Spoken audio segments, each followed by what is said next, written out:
There was once a boy named Kofi who lived in a small, quiet African village nestled between the mountains and a vast river.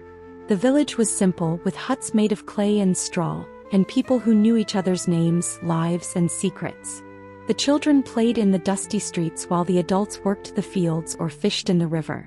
Life was predictable and calm, but for Kofi, it was suffocating. He wanted more. He wanted to be someone important, someone admired by all. Kofi had grown up hearing stories of men and women who achieved greatness. Some through hard work, others through fortune. But greatness never seemed to be within his reach. His parents were poor, struggling to provide food for the family, and his brothers and sisters were too busy trying to survive to think of anything beyond their daily bread. Kofi, however, was different. He believed he was destined for something greater. He would often look at himself in the river's reflection and see a boy with sharp eyes, a determined face, and a hunger that went beyond food. "Why am I stuck here?" he would whisper to his reflection as the water rippled around him. "Why can't I be like the great men I hear about in the stories? Why am I destined for nothing?" The frustration in Kofi grew with each passing day. His reflection, which once brought him comfort, began to feel like a constant reminder of his ordinariness. He began to despise it, the way it stared back at him, silent and unchanging.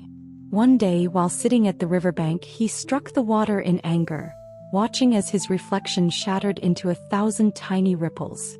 That night, as the village slept, Kofi lay awake, staring at the ceiling of his family's small hut. His mind raced, filled with thoughts of escape, of a different life. He longed for wealth, power, and recognition. But how? How could a simple village boy like him ever attain such things? As he tossed and turned, a voice whispered through the darkness. "You want more, don't you?" Kofi shot up in his bed, his heart pounding. The voice was soft, almost a hiss, but it was clear as day. He looked around the room, but everyone else was asleep, their breaths deep and rhythmic. "You're tired of being nothing, of being invisible," the voice continued. Kofi's throat went dry. "Who are you?" he whispered into the darkness. A cold laugh echoed around the room. "I am someone who can give you what you want. Wealth, power, admiration, everything you desire." Kofi's heart raced. He had heard stories of such things, of demons and spirits who promised great riches at a terrible price. But he had never believed them. Still, the hunger inside him gnawed, and before he could stop himself, he spoke again. "What do you want in return?" The voice chuckled softly, sending shivers down Kofi's spine. "Nothing too valuable, just your reflection." Kofi frowned. "My reflection?" "Yes," the voice hissed. "Your reflection is nothing but a shadow. It doesn't serve you. What use is it to you? Trade it to me, and in return, I will give you everything your heart desires." Kofi hesitated. His reflection, it seemed like a strange request. What harm could it do? He would still be himself. He would still live his life. What did it matter if he couldn't see his face in the water or a mirror? "What's the catch?" Kofi asked, his voice trembling slightly. "No catch," the voice said smoothly. "You give me your reflection, and in exchange I will give you wealth, power, and admiration. It is a fair trade." Kofi bit his lip, his mind racing. This was his chance to escape the life he had always hated. His reflection, it didn't seem like much to give up. He could live without it. He could live a life of greatness without ever seeing his face again. Wasn't that a small price to pay? "Do we have a deal?" the voice asked, its tone growing more urgent. Kofi swallowed hard. "Yes," he whispered. The moment the word left his lips, the air in the room grew icy cold. Kofi shivered, pulling his blanket tighter around him, but the cold seemed to seep into his bones. He felt something move in the darkness, something unseen and terrifying. The voice was no longer whispering. It was inside him, filling him with a cold, hollow feeling. "Good," the voice purred. "It is done." Kofi gasped as a sharp pain shot through his body, and for a moment he couldn't breathe. His vision blurred, and he felt as if something had been ripped away from him, something deep and essential. And then, just as quickly as it had begun, the pain was gone.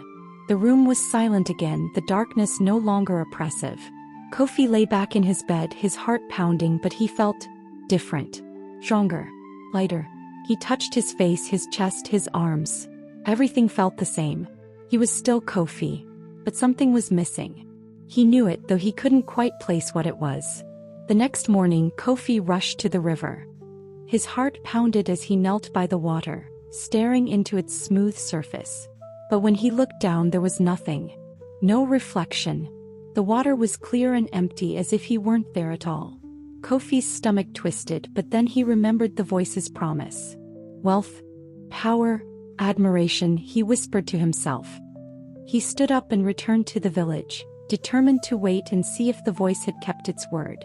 It didn't take long for the changes to start. Within days, Kofi's family received an unexpected fortune. Gifts of gold and food from distant relatives they hadn't heard from in years. The villagers, who had always looked past Kofi, began to greet him with respect.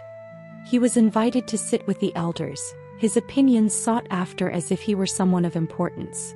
Soon, Kofi's name was known in neighboring villages.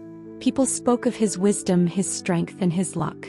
Kofi's hunger for greatness was finally being fulfilled.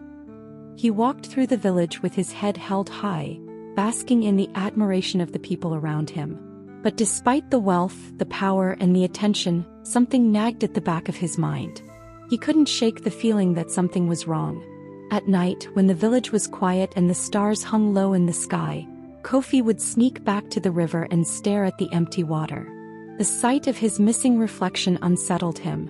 It was as if a part of him no longer existed, as if he had become less than human.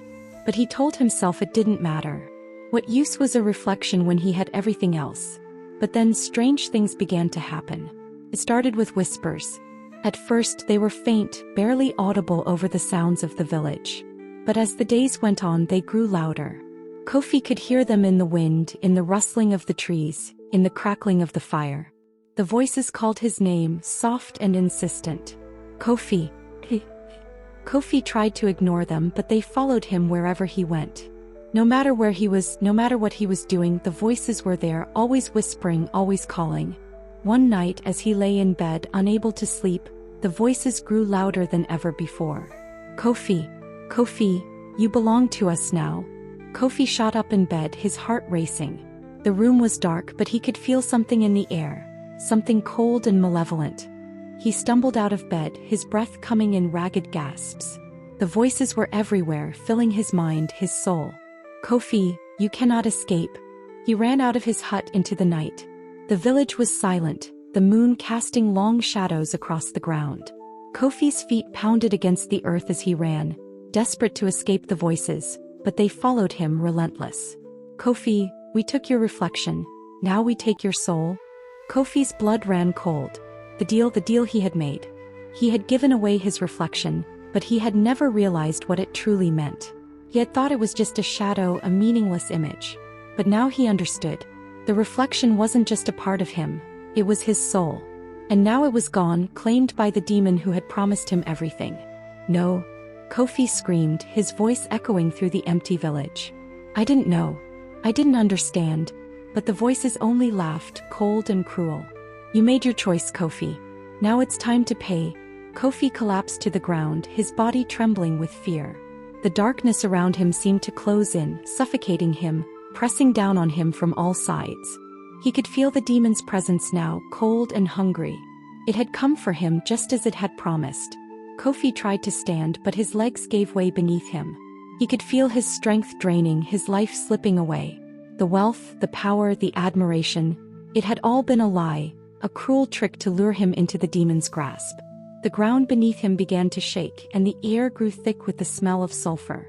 Kofi's vision blurred as the demon's laughter filled.